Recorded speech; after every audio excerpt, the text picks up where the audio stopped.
একদিন হযরত মালিক বিন দিনার রাহমাতুল্লাহি আলাইহি বিশাল বড় একটি মাহফিলের মধ্যে বক্তব্য দিতে দাঁড়িয়েছেন।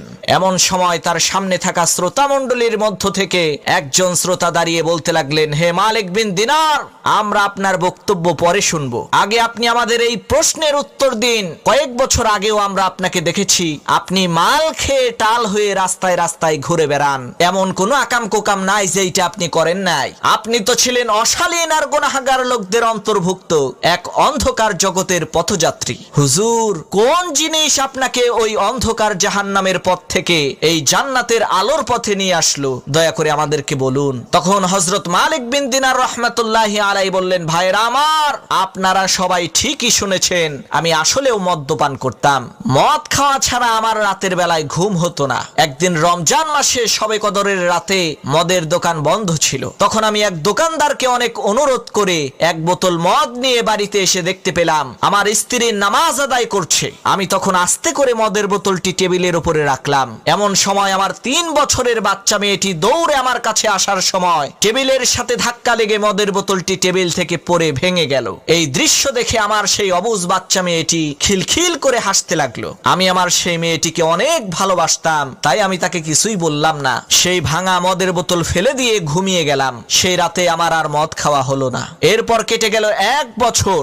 1 বছর পর আবার এসে গেল রমজান মাসের সেই লাইলাতুল কদর। আমি আমার অভ্যাস অনুযায়ী প্রতিদিনের মতো সেদিনও একটি মদের বোতল নিয়ে ঘরে এসে মদের বোতলটিকে ওই টেবিলের উপরে রাখলাম। হঠাৎ করে ওই বোতলটি দেখে কান্নায় আমার বুক ভেঙে পড়ল, কারণ গত 3 মাস আগেই আমার সেই বাচ্চা মেয়েটি ইন্তেকাল করেছে। গত বছরের সেই পুরনো স্মৃতি আমার মনে পড়ে গেল। মদের বোতল ভাঙার সেই কাহিনী আমার চোখের সামনে ভাসতে লাগলো। সেদিন আর আমি মদ খেতে পারলাম না। আমার কলিজার টুকরা সেই মেয়েটির কথা চিন্তা করে কাঁদতে কাঁদতে ঘুমিয়ে গেলাম। ঘুমের মধ্যে আমি স্বপ্নে দেখলাম এক বিশাল বড় ভয়ঙ্কর সাপ আমাকে পেছন থেকে তাড়া করছে, আর আমি প্রাণে বাঁচার জন্য আমার সমস্ত শক্তিকে একত্রিত করে ঊর্ধ্বশ্বাসে সামনের দিকে দৌড়াচ্ছি। এমন সময় সামনে আমি একজন দুর্বল বৃদ্ধ লোককে দেখতে পেলাম। আমি তাকে বলতে লাগলাম, চাচা, ওই ভয়ঙ্কর সাপটি আমাকে তাড়া করছে, আপনি দয়া করে তার হাত থেকে আমাকে রক্ষা করুন। তখন সেই বৃদ্ধ লোকটি বলল, বাবা, আমি খুবই দুর্বল আর ক্ষুধার্ত। এই ভয়ঙ্কর শক্তিশালী সাপের সাথে লড়াই করে আমি তোমাকে বাঁচাতে পারবো না। তুমি বরং এই পাহাড়ের ডান দিকে যাও, সেখানে হয়তো তুমি কোনো বাঁচার পথ খুঁজে পাবে। আমি ওই বৃদ্ধ লোকটির কথা মতো পাহাড়ে উঠেই দেখতে পেলাম পাহাড়ের উপরে দাউ দাউ করে আগুন জ্বলছে। আমি তো পড়ে গেলাম মহাবিপদে। সামনের দিকে আগুন আর পেছনের দিকে ভয়ঙ্কর বিশাল আকৃতির সাপ। তখন আমি কোনো কিছু না ভেবে ওই বৃদ্ধ লোকটির কথা মতো পাহাড়ের ডান দিকে রওনা করলাম। কিছু দূর যাওয়ার পরেই দেখতে পেলাম অনেক সুন্দর সুশোভিত সাজসজ্জায় পরিপূর্ণ অপূর্ব একটি বাগানের মধ্যে ছোট ছোট বাচ্চা ছেলে মেয়েরা খেলা করছে। আমি তখন ওই ভয়ঙ্কর সাপের কবল থেকে রক্ষা পাওয়ার জন্য ওই সুন্দর বাগানটিতে প্রবেশ করতে চাইলাম, কিন্তু ওই বাগানের দারোয়ান আমাকে বাগানের মধ্যে প্রবেশ করতে না দিয়ে ওই ছোট ছোট বাচ্চাগুলোকে ডেকে জিজ্ঞেস করলেন, দেখো তো এই লোকটিকে তোমরা চিনতে পারো নাকি? সে খুবই বিপদে আছে। এই ভয়ঙ্কর সাপটি তাকে এখনই খেয়ে ফেলবে, নয়তোবা আগুনের মধ্যে তাকে ফেলে দেবে।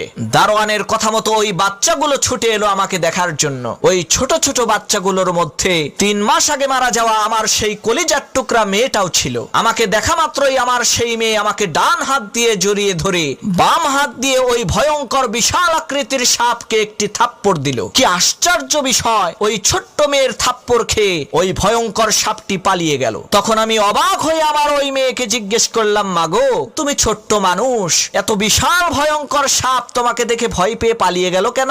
তখন আমার সেই মেয়েটি বলল, বাবা, আমি হচ্ছে জান্নাতি মেয়ে, আর ওই সাপটি হচ্ছে জাহান্নামী সাপ। জান্নাতি মানুষ দেখে জাহান্নামের সাপ ভয় তো পাবেই। বাবা, বলো তো, তুমি কি ওই সাপটিকে চিনতে পেরেছো? তখন আমি বললাম, না মা, আমি তো ওই সাপটিকে চিনতে পারিনি। তখন আমার মেয়ে বলল, বাবা শোনো, ওই সাপটি হচ্ছে তোমার নফস, তোমার অন্তরের কুপ্রবৃত্তি। বাবা, তুমি তো আল্লাহর দাসত্ব না করে তোমার নফসের দাসত্ব করেছো। তোমার নফস যখন যা চেয়েছে তুমি তখন তাই তোমার নফসকে দিয়েছো। তোমার নফস চেয়েছে মদ খেতে, তুমি মদ খেয়েছো। তোমার নফস চেয়েছে অশালীন গুনাহের কাজ করতে, থাকতে তুমি নফসের চাহিদা অনুযায়ী তাই করেছো। বাবা, আজকে কি তুমি দেখেছো তোমার নফস, তোমার মনের কুপ্রবৃত্তি তোমার দেওয়া খাদ্য খেয়ে কত মোটা তাজা আর শক্তিশালী ভয়ঙ্কর বিষাক্ত সাপে রূপান্তরিত হয়েছে। এরপর আমি তাকে জিজ্ঞেস করলাম, মা, একজন দুর্বল বৃদ্ধ লোক এই ভয়ঙ্কর সাপের কবল থেকে বাঁচার জন্য আমাকে পথ দেখিয়েছিল, সেই দুর্বল বৃদ্ধ লোকটি কে? তখন আমার মেয়ে বলতে লাগলো, বাবা, ওই দুর্বল বৃদ্ধ লোকটি হচ্ছে তোমার রূহ, তোমার আত্মা। তুমি কখনোই তোমার আত্মাকে খাবার খেতে দাওনি, এজন্য তোমার আত্মা খুবই দুর্বল আর রোগাক্রান্ত হয়ে গেছে। আল্লাহ রাব্বুল আলামিন মানুষের দেহকে যেহেতু মাটির নির্যাস থেকে তৈরি করেছেন, এ কারণে ওই মাটির মধ্যেই মানব দেহের সমস্ত ধরনের খাবার, ক্ষুধা নিবারণের সমস্ত ধরনের উপকরণ, নারী গাড়ি বাড়ি সবকিছুই ওই মাটির মধ্যেই দিয়ে দিয়েছেন। কিন্তু আল্লাহ রাব্বুল আলামিন মানুষের রূহকে, মানুষের আত্মাকে কিন্তু মাটি থেকে তৈরি করেননি। এ কারণে মাটিতে থাকা কোনো উপকরণ দিয়ে আত্মার ক্ষুধা নিবারণ করা সম্ভব না। জমিনে থাকা নারী গাড়ি বাড়ি মদ জুয়া যত যাই করেন না কেন, এতে আপনার শরীরের ক্ষুধা মিটবে ঠিকই, কিন্তু কখনোই আপনার আত্মার ক্ষুধা মিটবে না। আপনি কখনোই আত্মার প্রশান্তি লাভ করতে পারবেন না। রূহের খাবার কি, আত্মা কি খেতে চায়, এ ব্যাপারে মহান আল্লাহ রাব্বুল আলামিন কুরআনুল কারীমের মধ্যে বলেন, আলা বিযিকরিল্লাহি তাতমাইন্নুল কুলুব। হে দুনিয়ার মানুষেরা, তোমরা শুনে রাখো, ভালো করে জেনে রাখো, আল্লাহর জিকিরের মাধ্যমে, আল্লাহ তাআলাকে স্মরণের মাধ্যমে অন্তরসমূহ প্রশান্তি লাভ করে। হযরত মালিক বিন দিনার রাহমাতুল্লাহি আলাইহি বলেন, এরপরে আমার ঘুম ভেঙে গেল। সেই দিন থেকে নিয়ে আজ পর্যন্ত আমি আমার রূহকে, আমার আত্মাকে খাবার দিয়ে যাচ্ছি, আর আমার নফস, আমার কুপ্রবৃত্তিকে খাবার দেওয়া চিরকালের মতো বন্ধ করে দিয়েছি। এই একটা স্বপ্নই আমার জীবনকে পরিবর্তন করে দিয়েছে।